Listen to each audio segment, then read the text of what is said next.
Price God. ஆண்டவர் இயேசு கிறிஸ்து நாமத்தினாலே வாழ்த்துக்கள். வசனத்தை வாசிக்கிறேன். யோவான் 3 அதிகாரம் வசனம் 16. தேவன் தம்முடைய ஒரே பேரான குமாரனை விசுவாசிக்கிற எவனோ அவன் கெட்டு போகாமல் நித்திய ஜீவன் அடையும்படிக்கு அவரை தந்தருளி இவ்வளவாய் உலகத்தில் அன்பு கூர்ந்தார், இவ்வளவாய் உலகத்தில் அன்பு கூர்ந்தார் என்று நாம் கர்த்தருடைய வார்த்தை பார்க்கிறோம். இந்த நாள் உலகெங்கிலும் வேலண்டைன்ஸ் டே என்று சொல்லி வேலண்டைன்ஸ் அவருடைய ஞாபகமாக உலகெங்கிலும் இந்த தினத்தை கொண்டாடுகிறார்கள். இதை தமிழில் காதலர் தினம் என்று சொல்லுகிறார்கள். வேலண்டைன் என்பவர் ஒரு ப்ரீஸ்ட், ஒரு ஒரு கேத்தலிக் ஃபாதர் அவர். ஸோ அவருடைய பெயர்னால தான் உலகம் முழுவதும் அந்த நாளை அநேகர் கொண்டாடி கொண்டிருக்கிறார்கள். முக்கியமாக இளம் பிள்ளைகள், வாலிப பிள்ளைகள் அந்த நாளை மிக விமரிசையாக கொண்டாடி கொண்டிருக்கிறதை பார்க்கிறோம். பூக்களை கொடுத்து கொள்வதும் சாக்லேட் வாங்கி கொடுப்பதும் அவர்களுக்கு உண்டான ஒரு பழக்கமாக இருக்கிறதை நாம் பார்க்கிறோம். இதோடைய பின்னணியத்தை பார்க்கிற பொழுது இது எப்படி உண்டானது, எப்படி இந்த நாள் ஏற்பட்டது என்று சொல்லி பார்க்கிற பொழுது, இந்த வேலண்டைன் என்பவர் ஒரு கேத்தலிக் ஃபாதராக, ஒரு ப்ரீஸ்டாக இருந்தார். அதே போல் அந்த நாட்களில் ஒரு எம்பரர், ஒரு அரசாட்சி செய்கிற ஒரு ராஜாவாக க்ளௌடிஸ் என்கிற ஒருவர் இருந்தார். ஸோ இந்த க்ளௌடிஸ் என்கிற எம்பரர் அந்த நாட்டை மிகவும் ஸ்ட்ரிக்டாக நடத்தி கொண்டு வந்தார்.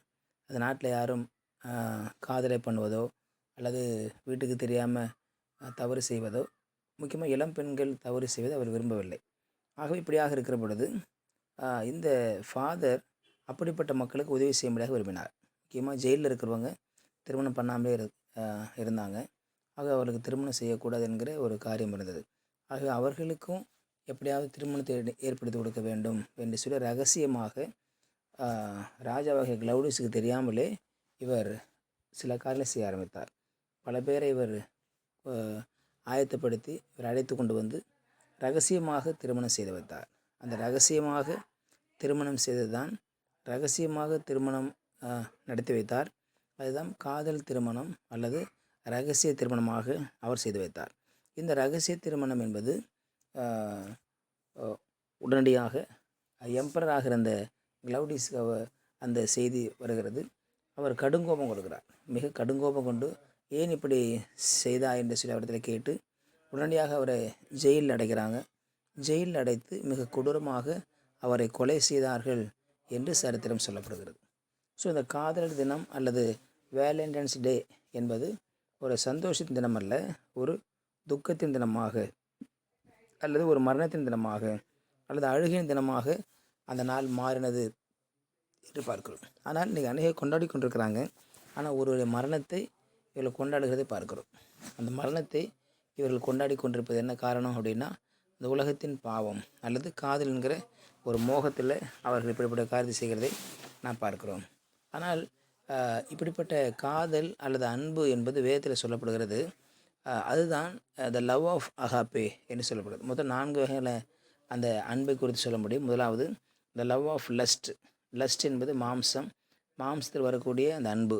அது இளம் வயதில் ஆண்களுக்கும் பெண்களுக்கும் வருகிறதாக இருக்கிறது.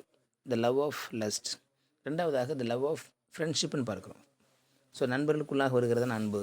அது பள்ளி பருவத்தில், கல்லூரி பருவத்தில், அடுத்து வேலை செய்கிற பொழுது, கம்பெனியில் இப்படி மாறிக்கொண்டே இருக்கும். அது நிரந்தரமான அன்பு அல்ல. அது த லவ் ஆஃப் ஃப்ரெண்ட்ஷிப். மூன்றாவது த லவ் ஆஃப் ரிலேஷன்ஷிப். அது யாருன்னா வீட்டில் இருக்கிற பேரண்ட்ஸ், அம்மா அப்பா, அண்ணன் தம்பி, தங்கச்சி தம்பி, இவங்கெல்லாம் கூட உடன் பிறந்தவர்கள் அல்லது சொந்தக்காரர்கள் வைத்து செய்கிறதான இந்த உறவு தான் இந்த லவ் ஆஃப் ரிலேஷன்ஷிப் என்று பார்க்குறோம். இந்த அன்பும் கூட நிரந்தரமாக இருக்கும். இது கட்டாயத்தின் அன்பு. அப்பா பிள்ளை பெற்றதுனால அன்பு சரிதான் ஆகணும். ஆகவே அவர் நேசிப்பில் ஒன்றும் தவறு கிடையாது. அதே போல் மகன் என்ன தான் தவறு செய்தாலும் அப்பா கூட சேர்த்து கொண்டு தான் இருப்பார். ஆனால் குறிப்பிட்ட நாட்களுக்கு பிறகு அவர்களும் பிரியக்கூடிய ஒரு நாள் வரும்.